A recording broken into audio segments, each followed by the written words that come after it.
счастье, счастье, счастье моим любимым ракам, моим любимым. Душа, счастливая душа, счастья вам.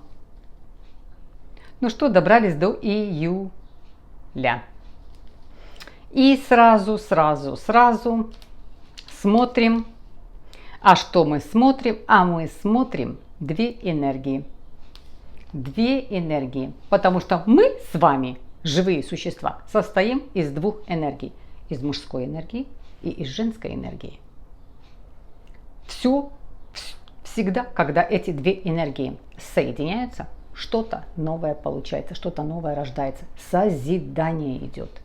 Жизнь новая рождается. И вот мы сейчас рассмотрим эти две энергии. Да, они находились у вас.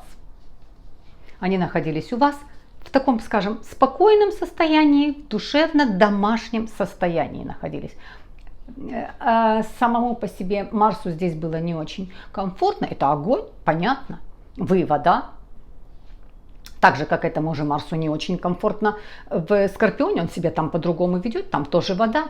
Там по Скорпиону он такой осознанный, серьезный, медлительный. И вода такая, знаете, прям такая нагревается, такой прям вот сейчас куда-то вот вспыхнет это. Если осознанность не включить, она будет бурлить, эта вода.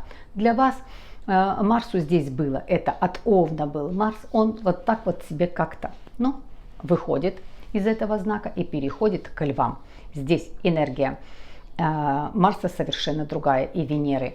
Как это отражается на вас? Во-первых, с 1 по 22 Венера переходит к Львам. С 1 по 29 Марс тоже перешел к Львам.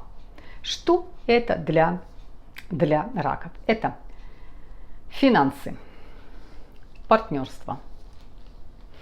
Эти две энергии настолько сильны, настолько успешны и удачны, находясь во Льве, что для вас это проигрывается второй сектор. Сектор финансов и сектор партнерства.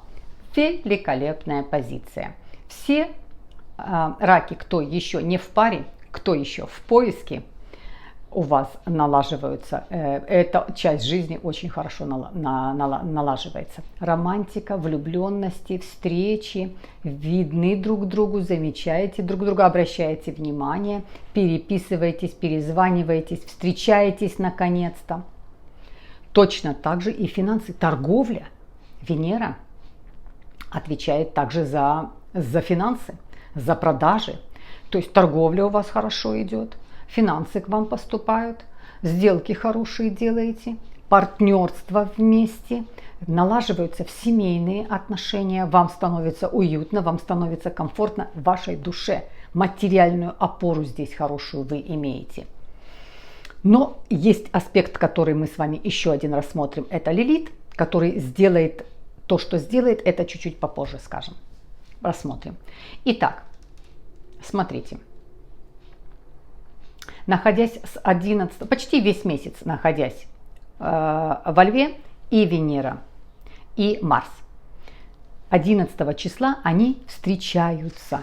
Вот этот аспект, когда эти две энергии встречаются. И тоже встречаются у вас в доме, который отвечает за партнерство и за финансы, за благополучие финансовое. На работе какие-то будут у вас изменения, возможно, доплаты, выплаты какие-то, возможно, надбавки, по карьерной лестнице может быть подними. В вашем бизнесе расширение может быть бизнеса, приход, вливание каких-то денег. Суду какую-то получите, возможно, под очень хороший процент получите. Может быть, просили одну сумму, а получите побольше, то есть то, что вы хотели, то, что вам надо. Продажу можете хорошую сделать. Вот такой чудесный аспект. Вот так вот соединяется очень хорошо энергия. Встречаете человека своего. Если у вас вы на расстоянии были, никак встретиться не могли, получается, что в этом месяце вы сможете увидеться, вы сможете физически встретиться с человеком. Вы можете узнать о том, что у вас будет пополнение. Вы станете родителями или вы станете бабушкой с дедушкой. Тоже по такому аспекту вполне может быть. Дальше что? Давайте сразу рассмотрим, что 19 числа также будет следующий транзит. Это транзит на 9 месяцев Лилит делает транзит. Лилит это фиктивная точка. Это не планета. Но так как она себя будет вести, она переходит к близнецам. То есть переходит туда, где управляет Меркурий.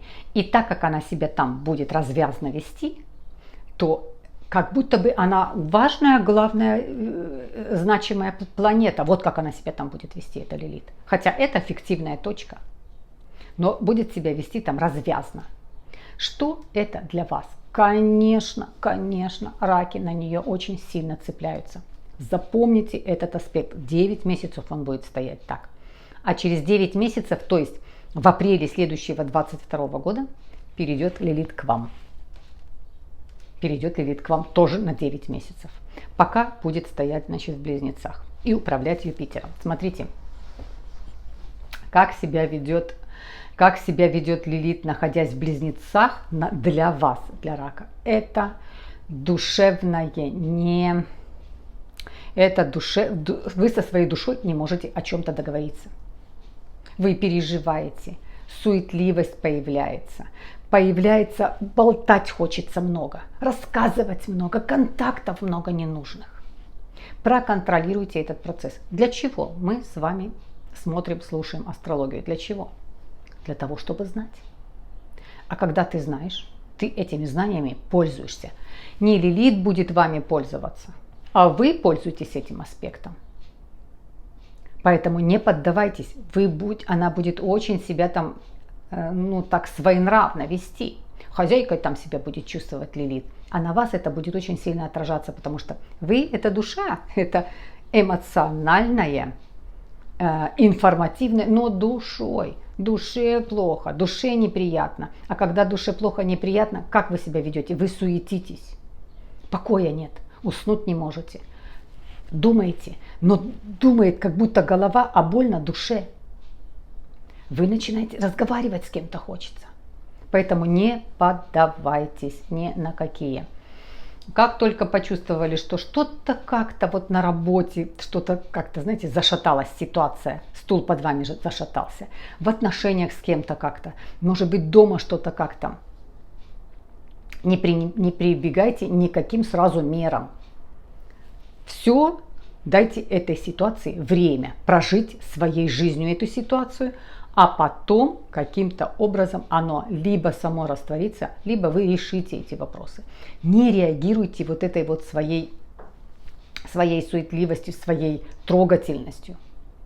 Не поддавайтесь на это состояние. А Лилит будет проверки вот такие вот устраивать. А тем более, что она потом через 9 месяцев к вам заходит. Поэтому просто знайте этот аспект, чувствуйте его, сделайте себе такую хорошую защиту. Я не поддаюсь ни на какие провокации. Это провокации информативные, потому что Меркурий – это большой аспект информации. Это Меркурий также бог торговли, Меркурий бог информации. Поэтому, да, что-то я почитала или пришел какой-то тест я сделала, а мне не устраивает, мне не нравится. Я еще с каким-то доктором пойду сделаю встречу, я еще сделаю один тест, и я сама сравню, посмотрю, что у меня, как этот, потому что, может быть, пришел не тот результат вашего теста, а вы уже начали волноваться, начали переживать, как же так, я прошла курс, а у меня ничего не получилось. Тем более сейчас такая ситуация, когда мы перед выбором делать нам все, что сейчас предлагают нам не делать, понимаете, информативно кто-то против, кто-то за, и именно агрессивно против, агрессивно за. Тут вот выбрать сам себе выберу и приму решение только я сам. Но всю эту информацию обработать, самому обработать из разных источников, но прийти к одному выводу самому, не давая этой информации вами завладеть.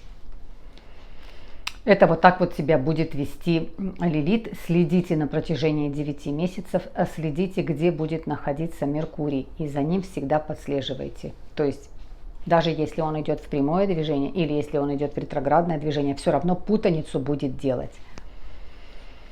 Следующее, что еще следующие, какие будут аспекты? Это будет Так, 24 числа будет полнолуние в 8 секторе. Итоги подведете. Возможно, вы сделали запрос в какие-то судебные инстанции или запрос куда-то в высшие инстанции, вы получаете ответ, подводите итог. Вы получили результат, устраивает вас результат, не устраивает вас результат. Вы посмотрите, продолжать вам дальше работать с этой организацией или нет. Возможно, в банке что-то как-то процент вам подняли или вам как-то лишнее переплатили вы. Вам нужно идти с банком разбираться. Вы тоже итог тут подведете, подсчитаете, пойдете посмотрите, так это или не так. Еще раз придется с этим столкнуться, выяснить и подвести определенный итог по 8 сектору. Сектор такой закрытый, возможно, даже случится какие-то неприятности со своим здоровьем, но тоже без паники. То есть вы делали какое-то лечение, а вдруг вы чувствуете, что вам не помогает. Вы уже полгода или 3 месяца делаете какое-то лечение, а у вас результата хорошего нет. Вы начинаете тут искать информацию, где я могу по-другому, к какому доктору другому обратиться.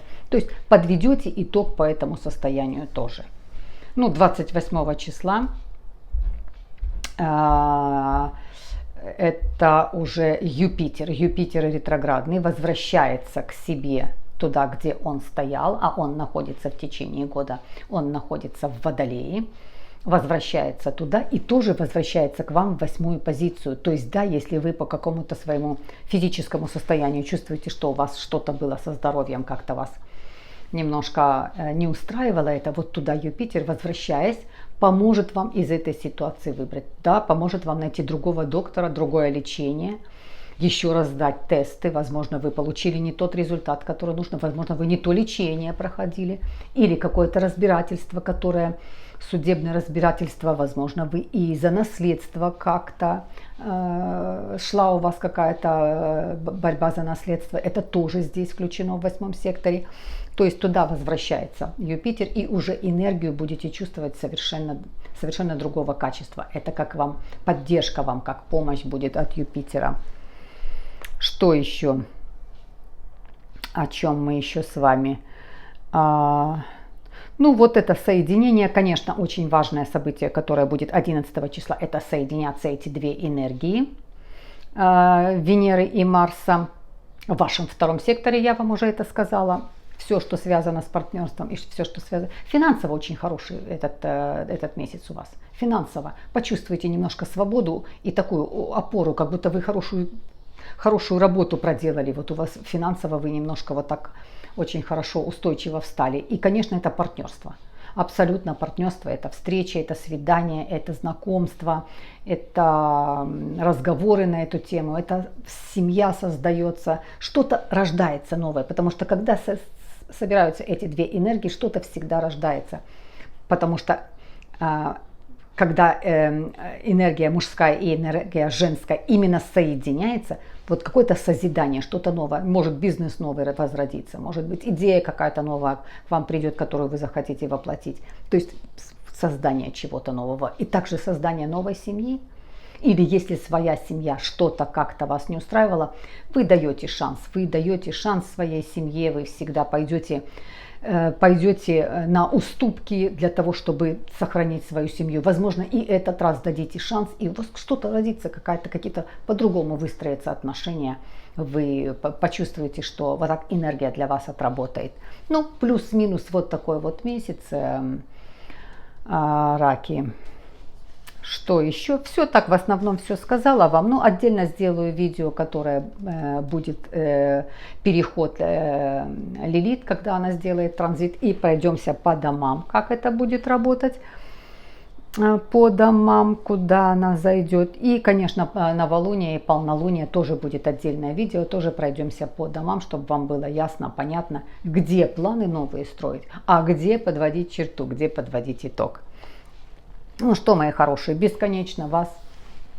Вы же душки. Как вас можно не любить? Вы вкусные. Рука вкусная, повара хорошие вы. Хозяйки очень хорошие. В дом все, в дом. Хороший знак, очень хороший знак. Бесконечно вас уважаю. Спасибо за лайки, спасибо за просмотры, спасибо за поддержку канала, спасибо, что подписываетесь на канал. Бесконечно вас уважаю. Обнимаю и люблю.